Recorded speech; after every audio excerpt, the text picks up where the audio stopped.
Ibadah Minggu Prapaskah yang ketiga pada hari ini kita awali dengan satu pengakuan bahwa penolong kita adalah dalam nama Tuhan yang menjadikan langit dan bumi.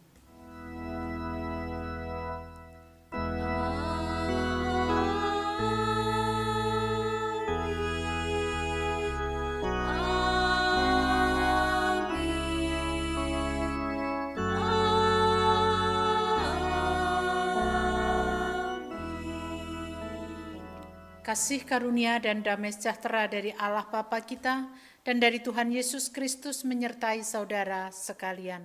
Dan menyertai saudara juga. Mazmur 37 ayat 5 mengajak kita semuanya untuk senantiasa serahkanlah hidupmu kepada Tuhan dan percayalah kepadanya. Kita bersama memuliakan namanya, kita memuji Dia melalui Kidung Jemaat 15 bait 1 dan 2.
Dipersilahkan duduk kembali.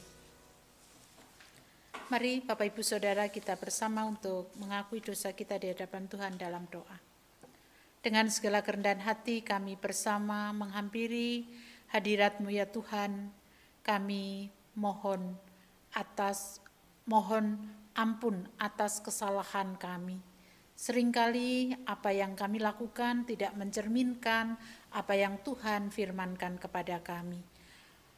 Kata-kata kami, tindakan kami, atau bahkan angan kami yang melukai hati Tuhan, melukai hati sesama kami. Kiranya Tuhan mengampuni. Inilah doa kami. Dalam nama Tuhan Yesus kami berdoa. Amin. Kita bersama mengakui di hadapan Tuhan dalam pujian melalui Kidung Jemaat 157 bait 1 dan 2.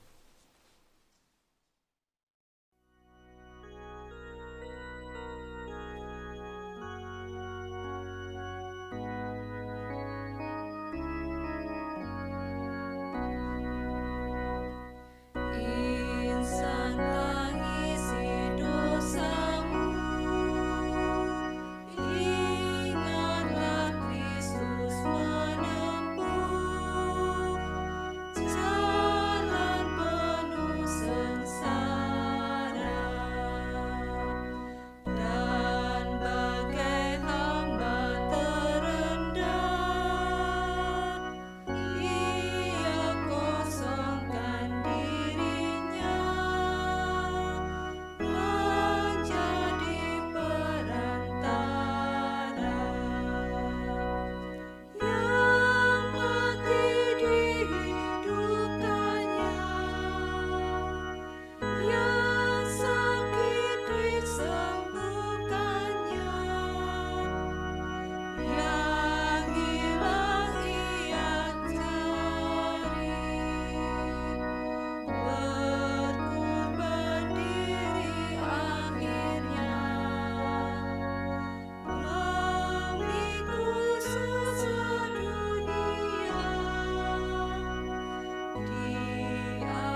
Sebagaimana Yesus menempuh jalan kesengsaraan untuk menebus dosa dan kesalahan kita, kita dipanggil bukan hanya untuk mau menerima keselamatan dan percaya saja, tetapi juga dipanggil untuk menderita.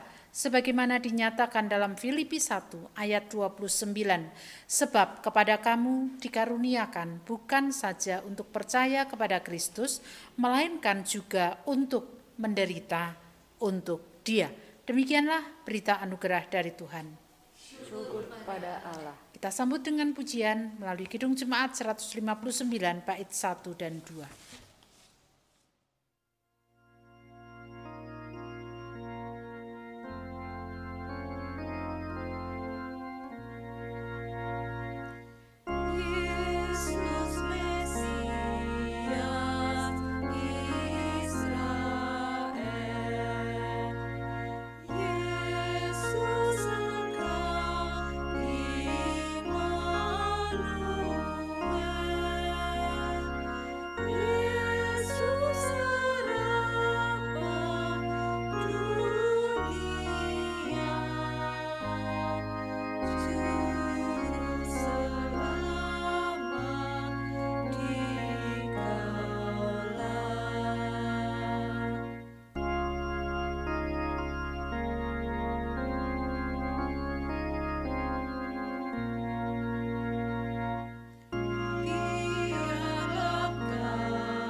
Bapak Ibu Saudara, mari kita bersatu di dalam doa.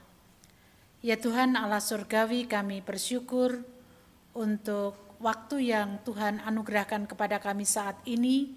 Bersama-sama kami hendak mendengarkan sabda-Mu. Kiranya kuasa Roh Kudus memampukan kami untuk mengerti dan memahaminya, sehingga dapat melaksanakan dalam kehidupan sehari-hari. Dalam nama Tuhan Yesus kami berdoa. Amin. Kita bersama mendengarkan apa yang telah disaksikan oleh Injil Yohanes pasal 4 ayat 4 sampai dengan 21. Yohanes 4 ayat 4 sampai dengan 21. Ia harus melintasi daerah Samaria.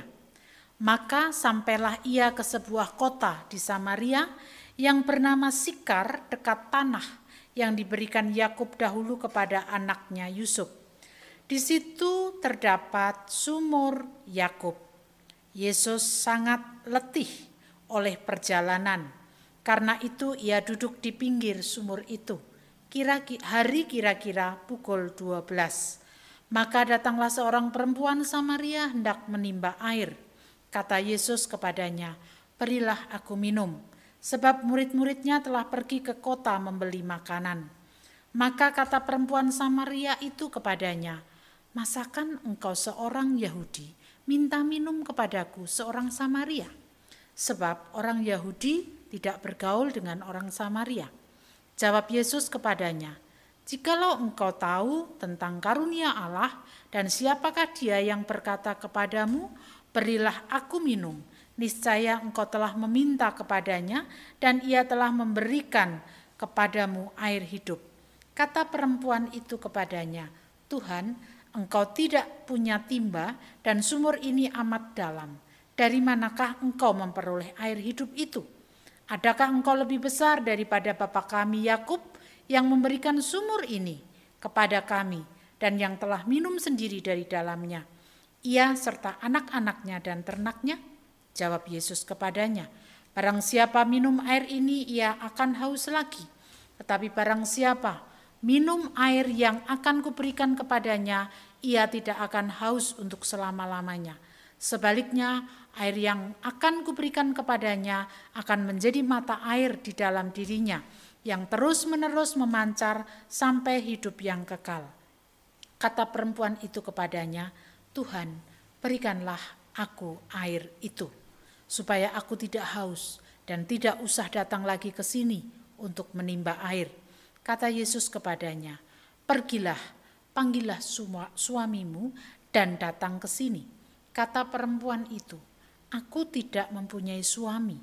Kata Yesus kepadanya, tepat katamu, bahwa engkau tidak mempunyai suami, sebab engkau sudah mempunyai 5 suami, dan yang sekarang ada padamu bukanlah suamimu. Dalam hal ini engkau berkata benar. Kata perempuan itu kepadanya, Tuhan, nyata sekarang padaku bahwa engkau seorang nabi. Nenek moyang kami menyembah di atas gunung ini, tetapi kamu katakan bahwa Yerusalemlah tempat orang menyembah.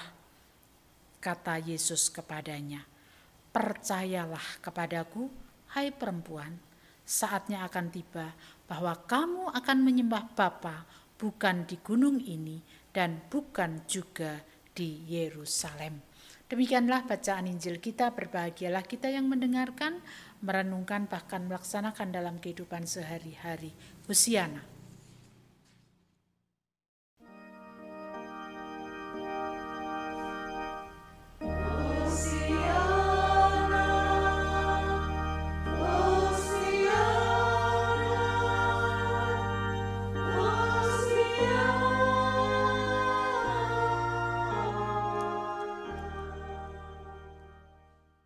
Jemaat yang dikasih Tuhan, mungkin dalam kehidupan kita pernah memiliki rasa iri.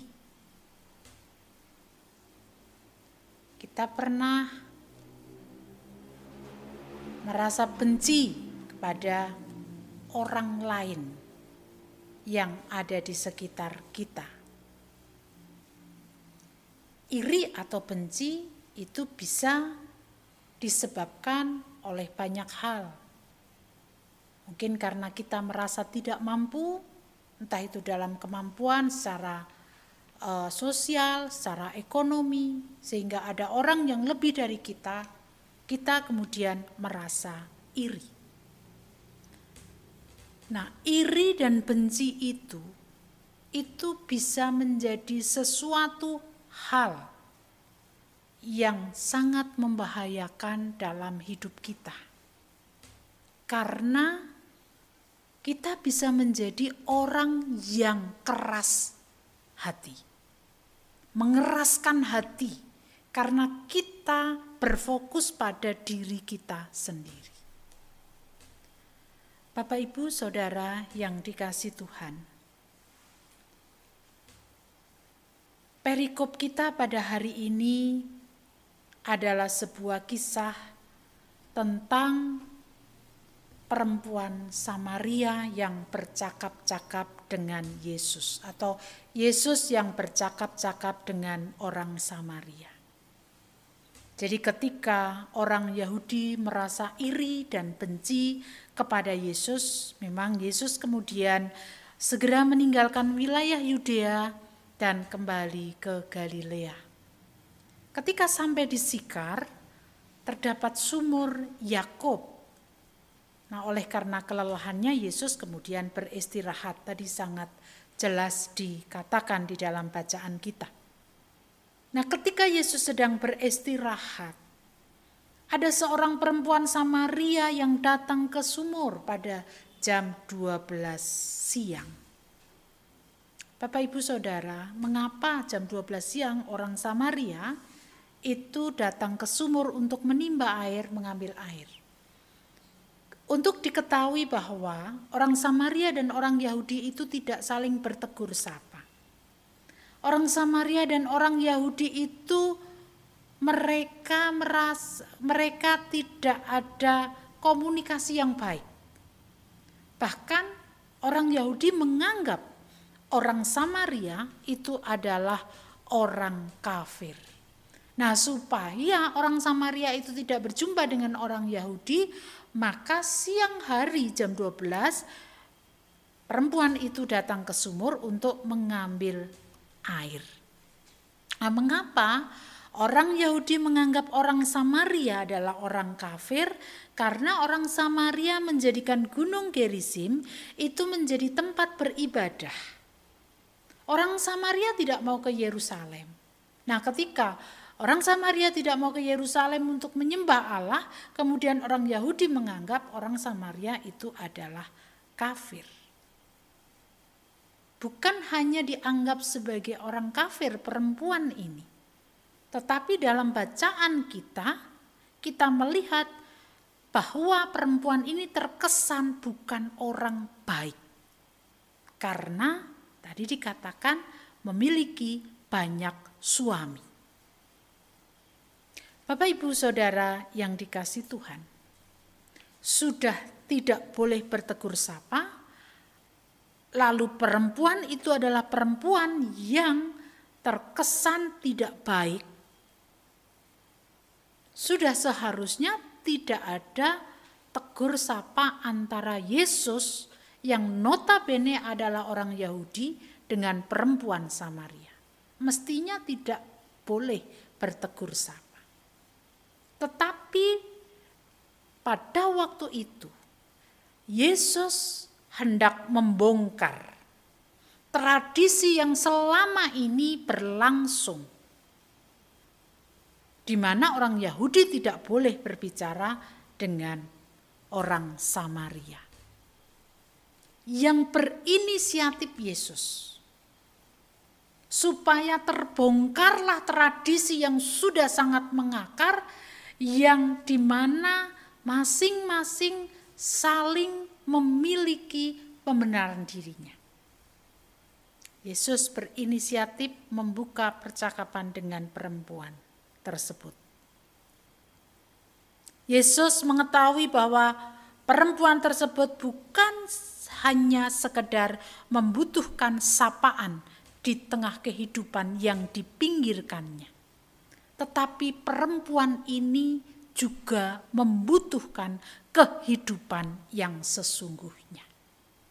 Itulah sebabnya Yesus menyampaikan, Yesus mengajar, Yesus memberikan pemahaman kepada perempuan itu terkait dengan air kehidupan.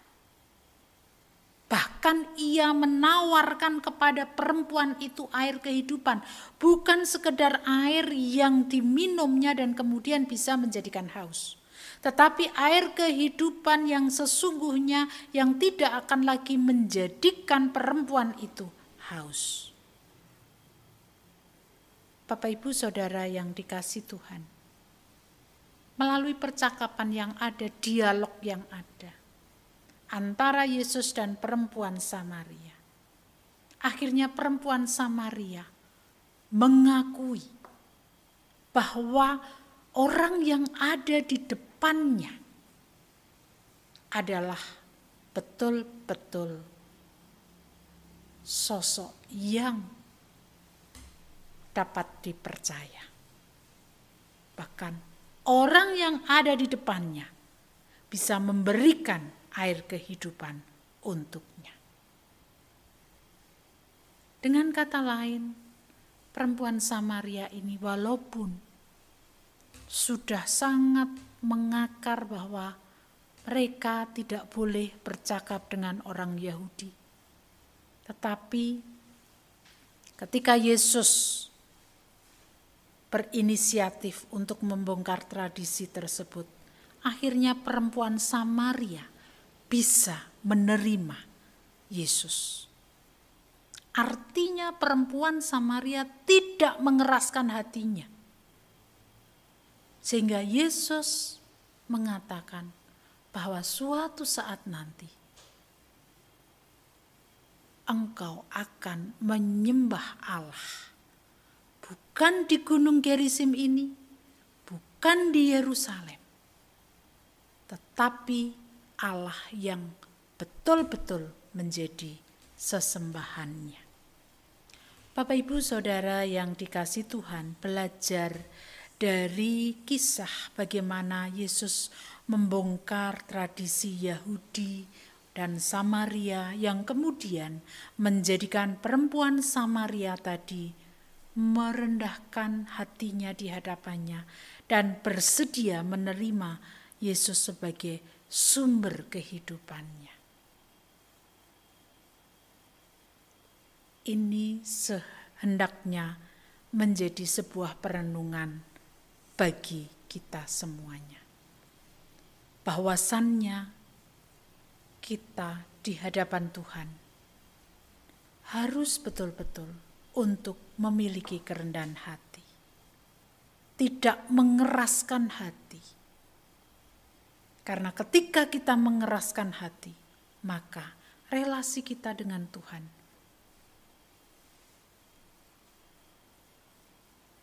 ada jurang yang sangat jauh. Relasi kita dengan manusia pun sudah pasti. Kalau relasi kita dengan Tuhan tidak baik, relasi kita dengan manusia pun juga pasti tidak baik. Oleh karena itu, Bapak Ibu Saudara, mari kita bersama-sama memasuki Minggu Prapaskah ketiga ini. Kita membuka hati, tidak mengeraskan hati, merendahkan hati di hadapan Tuhan, untuk Tuhan bentuk, untuk Tuhan pakai. Jangan, aku pengennya seperti ini Tuhan. Kalau seperti itu berarti kita mengeraskan hati. Di hadapan Tuhan, ini Tuhan. Dan ketika kita sudah menyatakan ini Tuhan, berarti kita sudah menyerahkan hidup kita untuk selalu dituntun oleh Tuhan. Belajar dari perempuan Samaria yang mau menerima Yesus, menerima air kehidupan dari Yesus. Marilah kita juga terus untuk membuka diri kita. Jangan mengeraskan hati kita. Sehingga hidup yang kita jalani pun bisa kita lewati dalam ketaatan kita kepada Tuhan. Amin. Saat teduh bagi kita semuanya.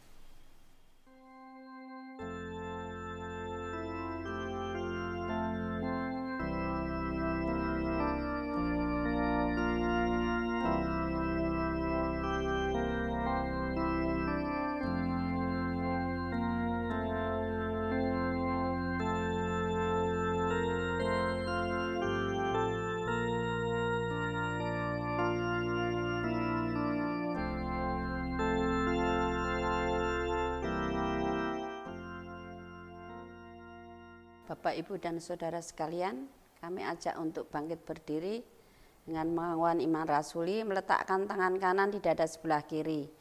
Aku percaya kepada Allah Bapa yang Maha Kuasa, Khalik langit dan bumi, dan kepada Yesus Kristus, anaknya yang tunggal Tuhan kita, yang dikandung daripada Roh Kudus, lahir dari anak darah Maria, yang menderita di bawah pemerintahan Pontius Pilatus, disalibkan, mati dan dikuburkan, turun ke dalam kerajaan maut. Pada hari yang ketiga, bangkit pula dari antara orang mati. Naik ke surga, duduk di sebelah kanan Allah, Bapa yang Maha Kuasa, dan akan datang dari sana untuk menghakimi orang yang hidup dan yang mati. Aku percaya pada Roh Kudus, gereja yang kudus dan am, persekutuan orang kudus, pengampunan dosa, kebangkitan daging dan hidup yang kekal. Dipersilahkan untuk duduk kembali. Allah sumber hidup kami bersyukur untuk kebaikan Tuhan yang mengingatkan kepada kami supaya kami tidak mengeraskan hati, mau dipimpin oleh Tuhan, bukan mengikuti kemauan kami. Biarlah kami belajar dari seorang perempuan Samaria yang mau mendengarkan apa yang dikatakan Yesus dan kemudian percaya kepada Yesus, menerima air kehidupan. Biarlah Tuhan terus memakai kami untuk terus juga menyatakan kerendahan hati di hadapan Tuhan. Saat ini kami berdoa untuk kehidupan bangsa dan negara kami ya Tuhan. Banyak saudara-saudara kami mengalami penderitaan oleh karena berbagai macam permasalahan yang muncul, baik karena bencana alam, bencana sosial, ataupun juga ketidakadilan dan hal lainnya. Dalam kondisi apapun juga, ajarkan kami untuk terus meminta pertolongan kepada Tuhan, mengadu segala sesuatunya kepada Tuhan, karena semuanya bersumber dari Tuhan. Dan kami juga berdoa untuk kehidupan jemaat Philadelphia, dengan segala pergumulan yang ada di dalamnya. Ketika Tuhan telah menganugerahkan banyak berkat kepada kami, biarlah Tuhan memampukan kami untuk mengelola segala apa yang kami terima, sehingga kami dapat melayani Tuhan, baik dalam panggilan pribadi maupun dalam kebersamaan. Tuhan kiranya memberkati setiap apa yang kami kerjakan, supaya apa yang kami lakukan sebagai sebuah bukti bahwa kami adalah hamba Tuhan yang harus terus memiliki kerendahan hati di hadapan Tuhan, melakukan apa yang Tuhan kehendaki dengan pertolongan kuasa Roh Kudus. Kami juga membawa pergumulan hidup setiap keluarga jemaat Philadelphia dalam kondisi ekonomi yang tidak mudah. Kiranya Tuhan menolong setiap keluarga jemaat Philadelphia dan juga masyarakat secara umum yang terus berjuang untuk menjalani kehidupan yang penuh dengan tantangan ini. Biarlah Tuhan menolong kami supaya kami dapat melewati hari-hari bersama dengan Tuhan. Karena kami percaya bahwa pertolongan Tuhan tidak akan pernah terlambat. Demikian juga kami berdoa untuk saudara-saudara kami yang saat ini bergumul dengan sakitnya. Tidak henti-hentinya kami terus membawa saudara kami dalam doa kami. Bapak Nugroho Tri Asmantio, Bapak Suratijo, Ibu Yuli, saudara kami Tias Prasetyo, Saudari Wiwi. Kiranya Tuhan yang terus menolong, menguatkan dalam proses pemulihan kesehatan yang berlangsung, agar supaya saudara-saudara kami terus mendapatkan pemulihan dari Tuhan. Ada semangat, ada sukacita, ada pengharapan, karena itulah yang menjadi pegangan hidup kami. Kami berdoa untuk setiap keluarga yang terus berjuang juga dalam pendampingan yang tidak mudah menghadapi orang yang bagian keluarga yang sedang sakit. Kiranya Tuhan terus berkarya atas setiap anggota keluarga yang mendampingi supaya mereka senantiasa dapat melaksanakan apa yang menjadi tugas tanggung jawabnya.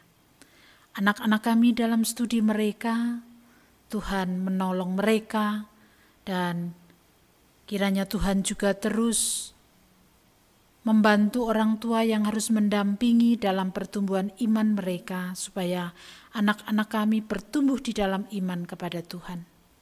Kami juga berdoa bagi saudara-saudara kami yang bergumul dengan pekerjaan. Tuhanlah sumbernya. Oleh karena itu, ajarkan kami untuk terus meminta kepada Tuhan, berharap kepada Tuhan, karena pengharapan di dalam Tuhan tidak akan sia-sia. Inilah doa kami Tuhan. Kesempurnaannya kami serahkan di dalam nama Yesus Kristus yang telah mengajarkan kepada kami doa Bapa kami.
Sebagai rasa syukur kita kepada Tuhan, kita akan mengumpulkan persembahan dengan dasar Roma 12 ayatnya yang pertama.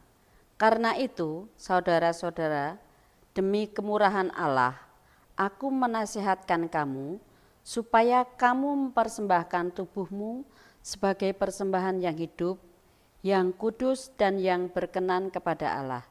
Itu adalah ibadahmu yang sejati. Kita menyanyikan PKJ 146 bait pertama dan kedua, bawa persembahanmu.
Mari kita berdoa.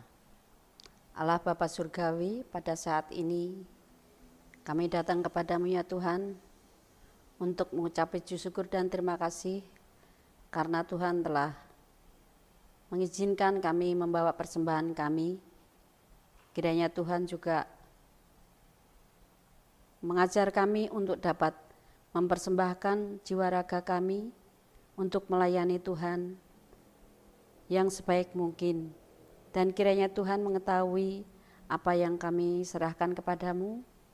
Kiranya Tuhan sucikan, Tuhan beri kami selalu dapat mempersembahkan dengan persembahan yang baik. Di dalam membawa persembahan ini kiranya Tuhan mengampuni atas kekurangan dan dosa kami di dalam mempersembahkan pada saat ini.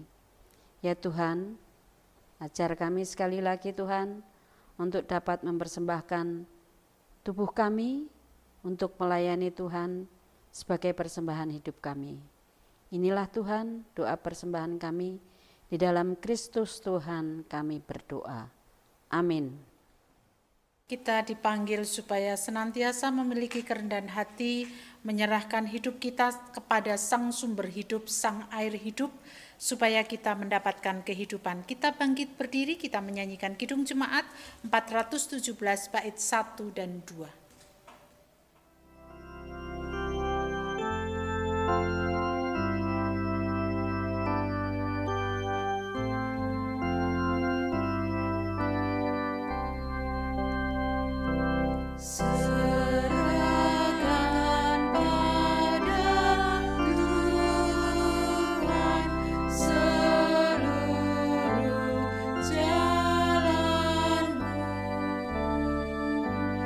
Ku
kita akhiri ibadah kita terima berkat Tuhan. Kasih karunia dan damai sejahtera yang bersumber dari Allah Bapa, cinta kasih dan kebenaran Tuhan Yesus Kristus, serta persekutuan indah dengan Roh Kudus, senantiasa tercurah atas kita semuanya, sekarang dan sampai selama-lamanya.